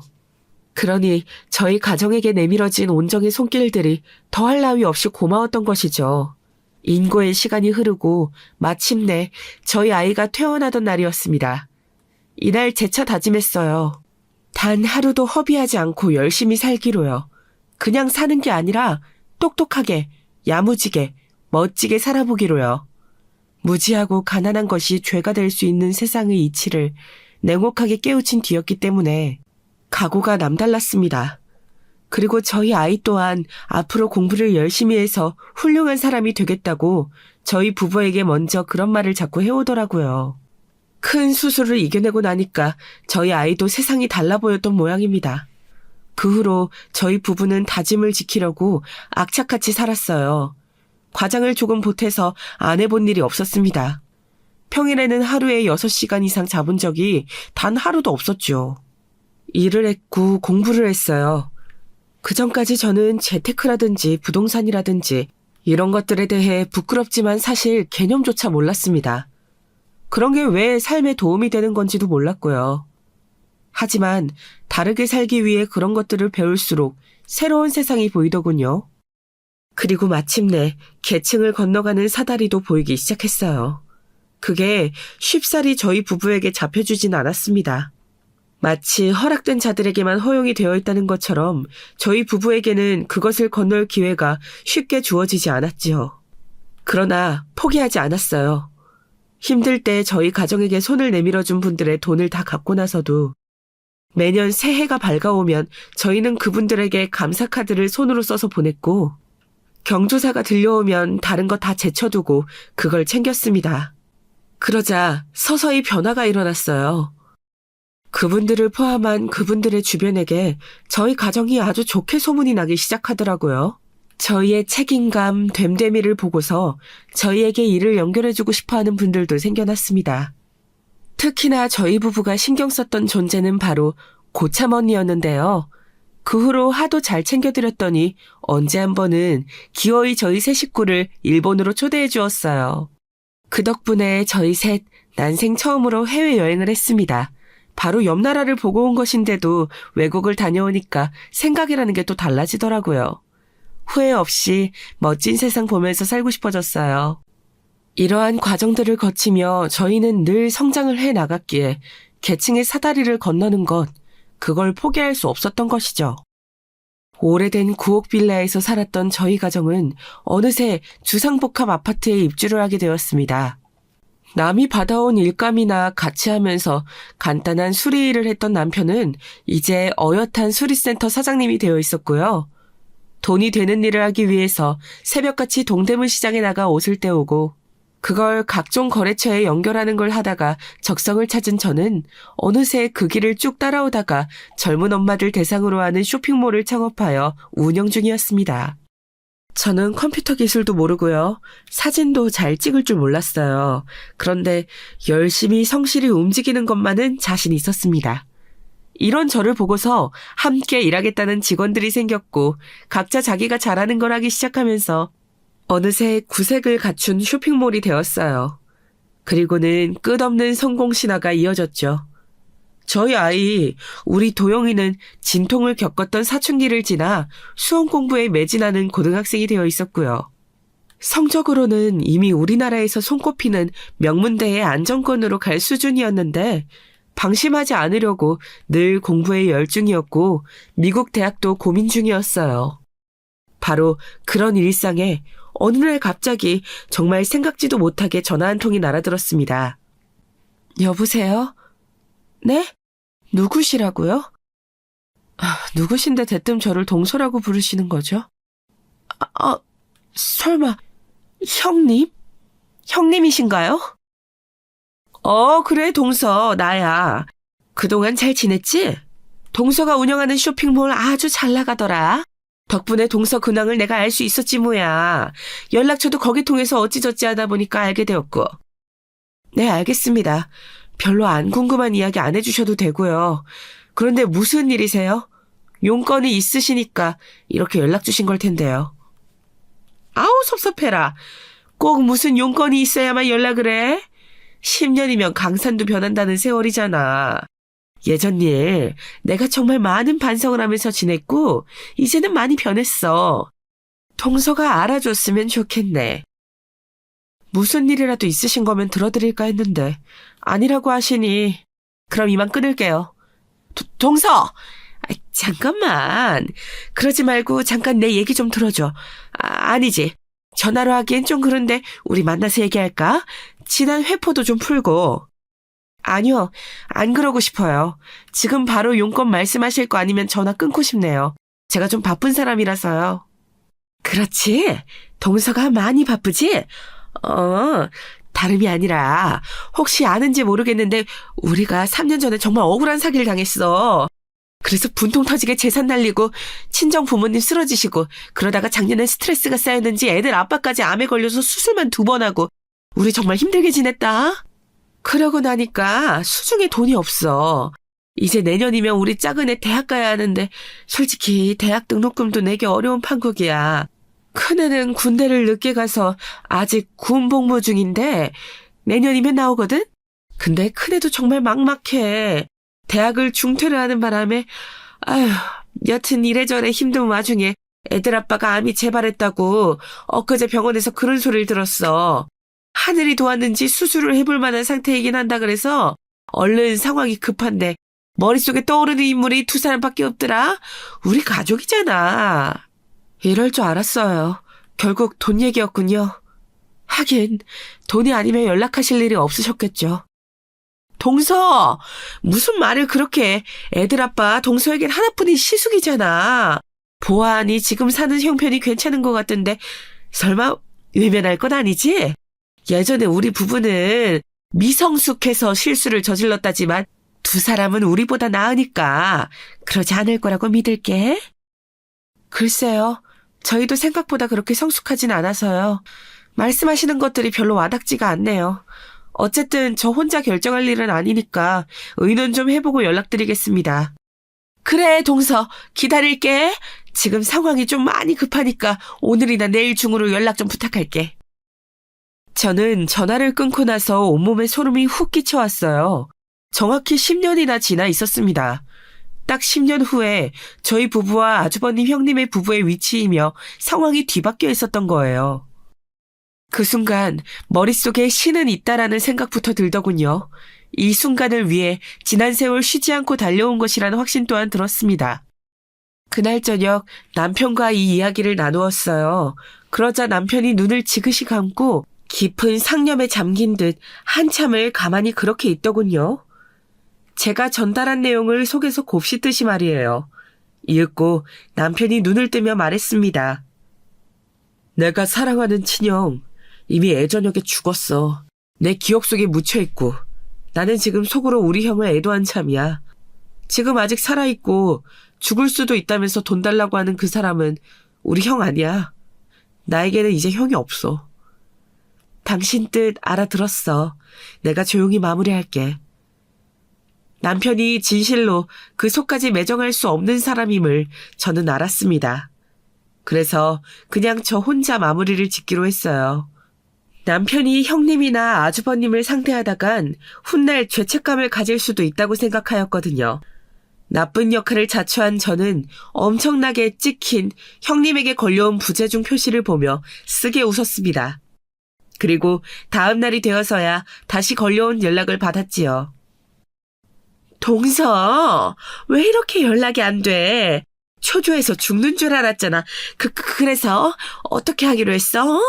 우리 도와줄 거지? 돈을 다 대달라는 게 아니야. 그냥 급한 불만 좀 끌 수 있도록 해줬으면 하는 거야. 우리가 그 정도로 염치 없진 않아? 애들 아빠도 지금 숨이 너무 가빠서 어제부터 호흡기 달고 있어서 통화를 못하는 것뿐이지. 직접 부탁을 하고 싶어 해. 너무 간절하고 예전 일에 너무 미안한 마음뿐이야. 미안해 하시면 옛날 그때가 없던 순간이 되나요? 형님, 어떤 상처는 영원히 지워지지 않는 것 같아요. 마치 낙인처럼 박히더라고요. 그 어떤 걸로도 덮이지 않고 낫지도 않아요. 동서, 이러지 마. 나 같은 사람이 이렇게 부탁하는 걸 보면 모르겠어? 너무 절박한 상황이란 말이야. 매몰차게 나와선 안 돼.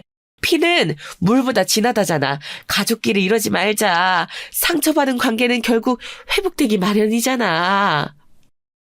회복이라니 잘 모르겠어요. 몸에 생긴 멍은 곧 없어지지만 마음에 생긴 멍은 좀처럼 지워지지가 않네요. 솔직히 말씀드릴까요? 멍든 마음 같아선 두 분께 희망 고문을 안겨드리고 나서 뒤통수를 치고 싶은 심정이에요.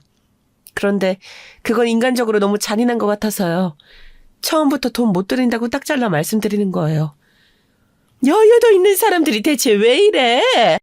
복수심에 이러는 거야? 아무리 우리가 미워도 우리 애들 동서의 시조카들, 우리 애들 봐서라도 이러면 안 되지.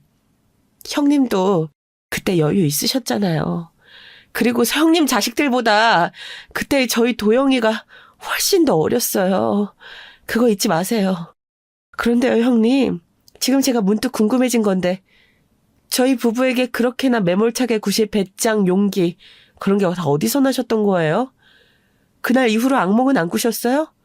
저는 그때 당했던 사람으로서 그냥 되갚아드리는 걸 하는 것만으로도 지금 가슴이 뻐근해질 정도로 기분이 불쾌해서 미칠 것 같거든요. 도와달라고 누가 내 손길 쳐내고 거절하는 거 이거 정말 못할 짓인데 형님은 어쩜 그렇게 그때 태어나게 잘 도와셨어요? 타고나신 건가요? 저도 그간 많이 독해졌다고 생각했건만 형님 발치에는 못 따라갈 것 같습니다. 그럼 잘 지내세요. 어떻게 사실지 궁금하지 않으니까 앞으로 어떤 연락이든 안 주셔도 됩니다. 전화를 끊었을 때 형님의 울부짖는 소리가 들려왔던 것 같아요. 저는 조금 떨리는 손으로 그 번호를 차단했습니다. 그날 밤 늦게까지 공부를 하다가 잠든 아이의 방을 확인하고 나서 저희 부부는 조용히 작은 등 하나만 켜놓은 부엌에서 술잔을 기울였어요. 많은 상념들이 그 술에 섞여 있었고 저희 부부는 많은 대화를 나누는 대신 그저 서로의 술잔을 채워주었습니다. 복잡한 감정들은 그 술에 털어버리려는 듯 말이지요. 애써 아무 생각 안 하고 지내려 하였어요. 그러다가 2달 뒤 아주버님의 부고를 들었습니다. 결국 그때 수술을 받으셨는데 예후가 좋지 못했고 금세 돌아가신 것이죠. 빚만 남겨졌다는 후문을 함께 접하였네요. 형님께서는 먼 지방으로 내려가신 듯 했습니다. 고3 수험생인 작은 애를 데리고 그런 선택을 하셨더라고요. 더 알아보진 않았어요. 거기까지가 가족이 돼 가족이라 할 수 없는 사이에 그어진 경계선 같았기 때문입니다. 그 후로 시간이 다시 꽤 흘렀어요. 저는 지금 여유로운 일상을 영위하고 있지만 때때로 마음에 든 멍자국을 문지르며 사색에 잠기곤 하네요.